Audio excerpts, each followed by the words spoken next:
Breaking aviation news. Good afternoon and welcome to Vertical Aviation News Network. This is your captain speaking, and welcome to our second season of Vertical Aviation News. We are going to cover stories that are, not always disasters or something bad. I don't want our news network always focusing on something negative or something bad that's happened. So we're going to, our focus is to be helpful in the aviation community, to be insightful. And yes, sometimes we will cover stories that are, that may have, there may be a disaster and things like that. But for the most part, we're going to focus on things that can help in the aviation community in some way. With that being said, we're hopping right into it. This is your Captain Bermun Blaze, your host here. And today we're going to be getting into aviation pilot health. It's one of the most important things in aviation is, pilots are required to take annual physicals and semi-annual physicals in the airline industry. The requirements are a little bit different for the pilots. Flight physicals that are required semi-annually, and they're a little bit more detailed. And just to give you a brief, just a brief overview of that, in a what's called a Class 1 flight physical, there will be an EKG done on the pilot, looking more in depth into the heart health and things like that, looking to make sure there's no signs of heart attacks or anything leading to heart attacks, things like that could possibly happen in the cockpit while they're flying. Obviously, you don't want a pilot having a heart attack while he's performing pilot duties. So that's one of the more in-depth things that is done in a Class 1 flight physical, which is done every 6 months for commercial ATPs, which is airline transport pilots. And then you go to what's called a Class 2 for our private, for commercial pilots that are operating for, that are not airline transport pilots that's operating for airlines. They are typically operating for either themselves, like myself, in our own companies, or operating in a charter operations, things like that. And basically the only difference between a Class 1 and Class 2, Class 1, as I said, has a you perform a EKG on the pilot. Class 2 does not do that, and it's only taken once a year versus every 6 months as like a Class 1. And with that, and then there's one more just below that, which is a Class 3, which is for student pilots, and it's good for 3 years. The thing I want to get into with talking about flight physicals and things like that are things that are really critical in your flight physical is when they're checking your blood pressure and checking your heart and things like that. As I said, they're looking for people that could potentially have heart attacks or strokes during while they're flying. And obviously you're in the air, you can't pull over and just, hey, call for help. It doesn't work that way. So that's why it's really important for pilots' health being, at top notch as best it can be. And that's what these physicals are designed to ensure. And with that, I would talk to pilots out there about making sure that your health is in good conditions and how to do that. For me, I've taken flight physicals for, oh my God, since first getting into aviation at a very early age. I've been taking flight physicals since I was 17 years old. So we're talking, my gosh, 25 years now. So it's something I'm very familiar with and take, but as I've gotten older, I've noticed, health becomes a little trickier, and everything is not like it was, health wise. When you're younger, you can eat all you want, do whatever, and your health is pretty much still okay. And but as I've gotten older now, things have changed, and I was discussing it with my flight surgeon on my last flight physical last year, and my blood pressure was starting to get starting to get where it was not where we wanted it to be, and she brought up possibly taking medication or any things like that, and I said no, I do not want to start taking medication. So then it kind of led me on a path of looking at my diet and thing like that, and trying to make sure I was doing or that I was eating right and changing, because hey, let's face it, as you get older, you can't eat what you used to eat. So I started to explore things of how to make sure my blood pressure doesn't get high, cholesterol, things like that don't get out of range, and things like that.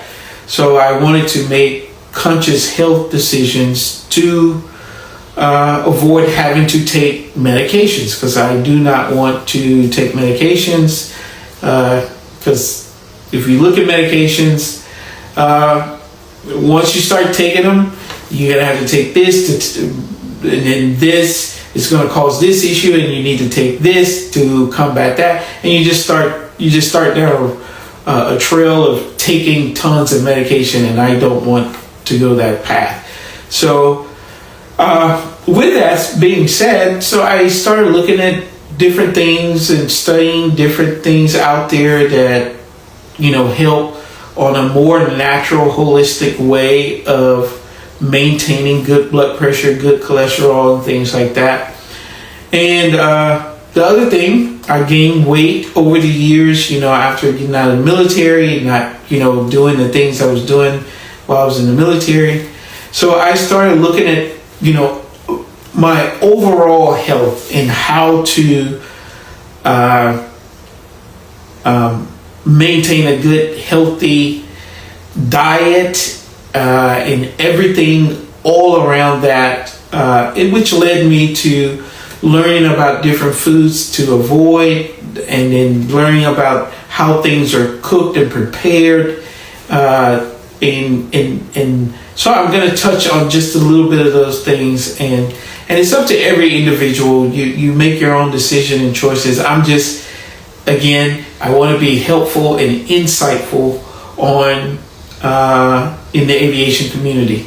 So I'm going to touch on the things I did, just simple things with healthy diet. I looked at trying to eat clean, which means looking for foods that's not heavily processed, that's fresh, knowing how it's been fed when it comes to meats. Same thing with vegetables, trying to source from farms that don't use chemicals or fertilizers or things like that. And like I said, the main thing is staying away from processed foods. Fast food, oh my God, it tastes good, but it's killing you at the same time. So things like that. And what I found that works for me, and I'll refer to that, just to give you an idea, I started out at 212 pounds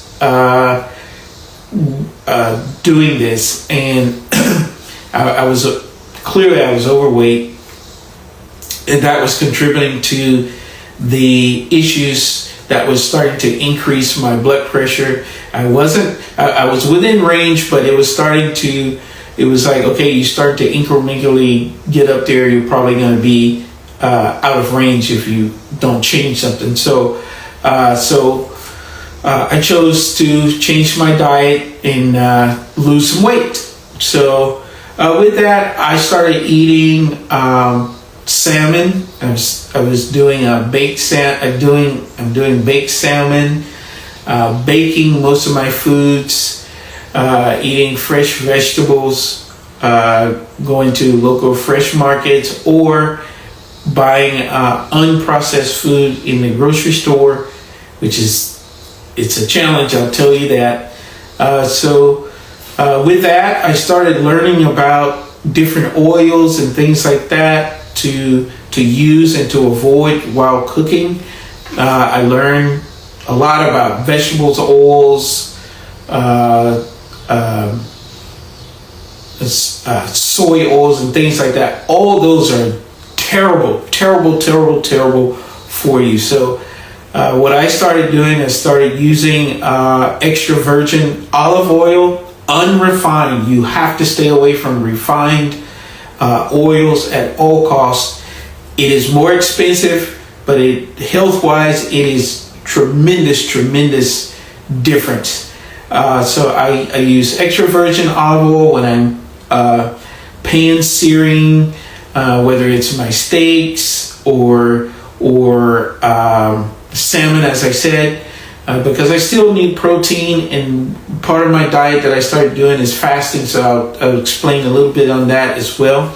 But sticking with the oils right now, stay away from refined oils. Do not use vegetable oil, canola oils, palm oils. All those are byproducts of freaking gasoline, the stuff that they're producing to use in cars and machines and stuff.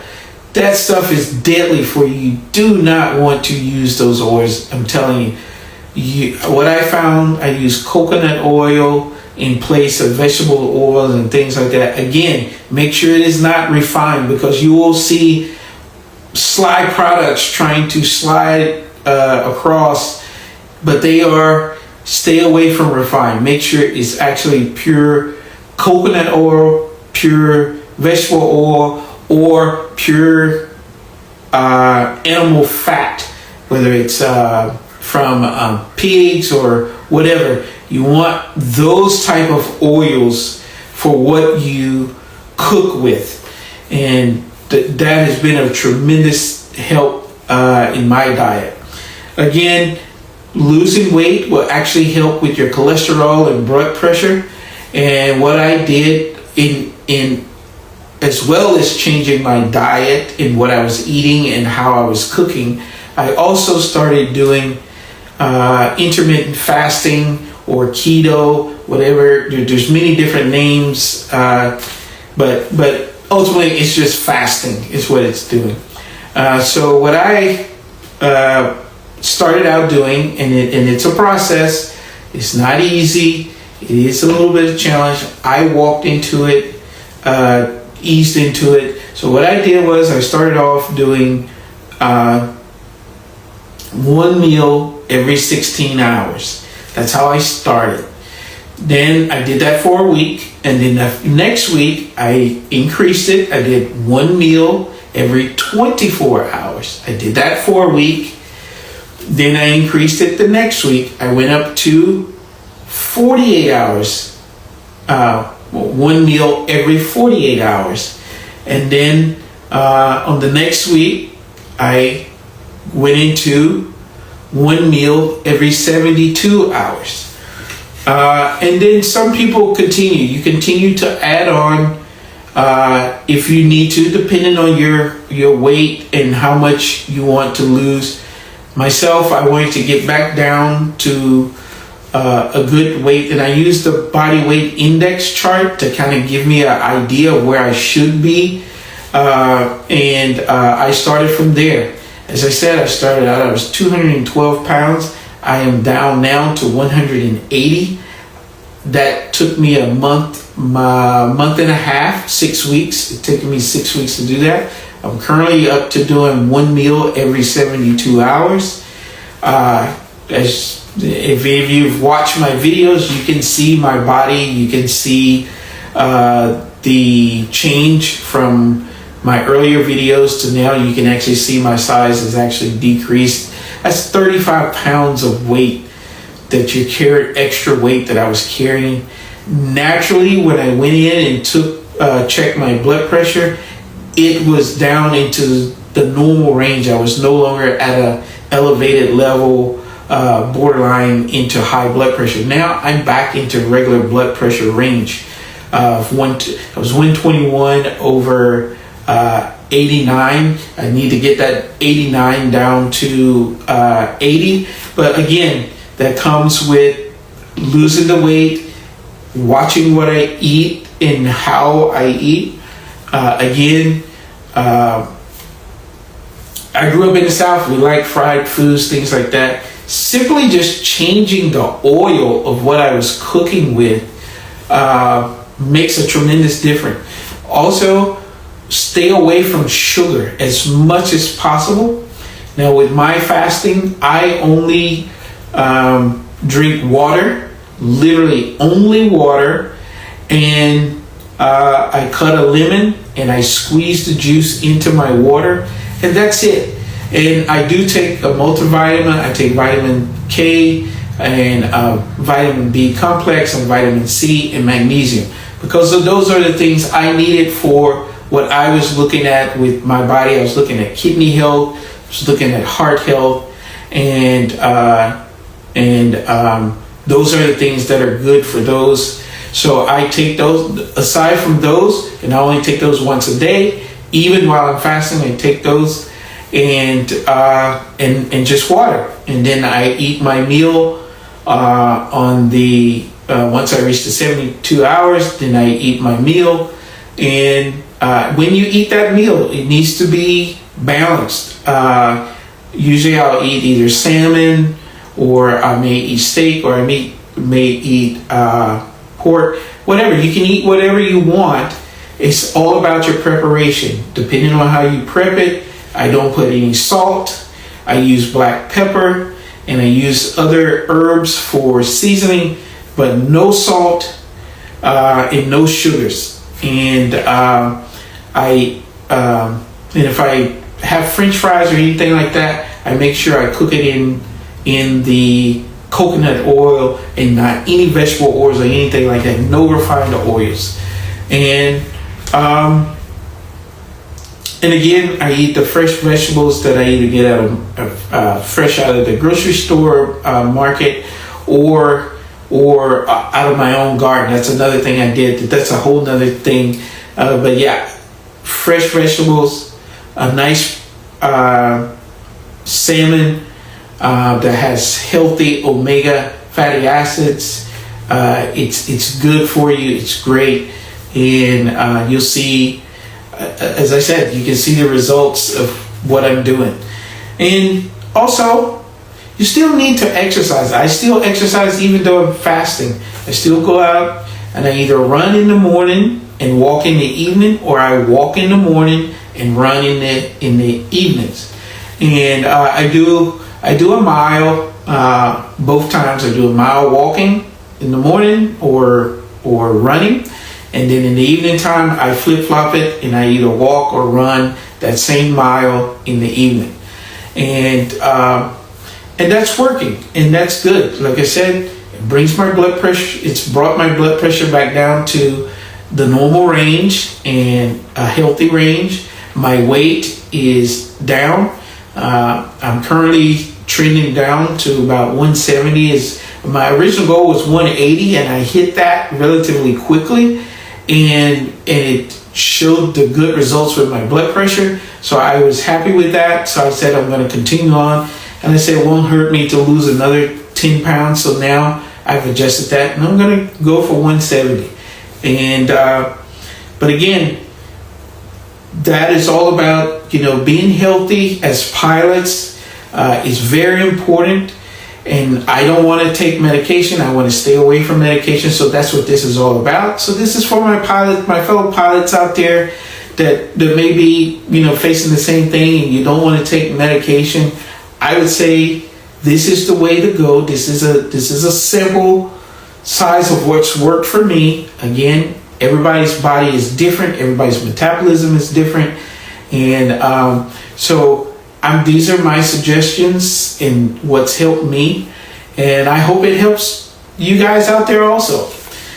So now we're going to get into our aircraft of the week.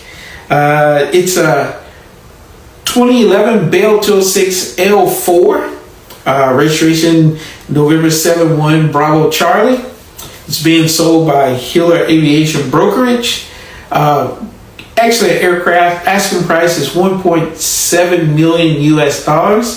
It's got air conditioning. It's on low skids right now, but they have the high skids available to put it on high skids. And you can reach Hiller Aviation Brokerage at area code 253-235-4707. This has been your Captain Bermun Blaze with Vertical Aviation News Network. And as always, safe travels.